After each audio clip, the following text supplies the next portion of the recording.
យើងអ្នកសម្បូរថ្ងៃបុណ្យបងប្អូនជួបជុំអ្នកគុំឡើយឆ្លងគ្នាសប្បាយតែយប់ល្ងាចព្រឹកបាននាំគ្នាផឹកបើយើងស្រវឹងជួយគ្នាបើបានបកុំបីផឹកសូរ៉ាបើបានបកុំបីផឹកសូរ៉ា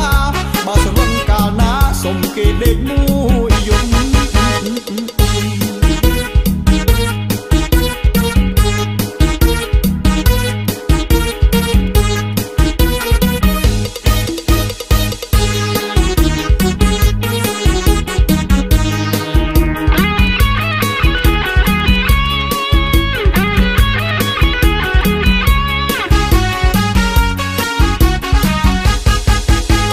ម៉ែអ្នកនិយាយតាមមីមីញាតិមិនជួយគ្នាទើបជាតិយើងបានសង្សារគ្រប់គ្នាមានចិត្តស្រឡាញ់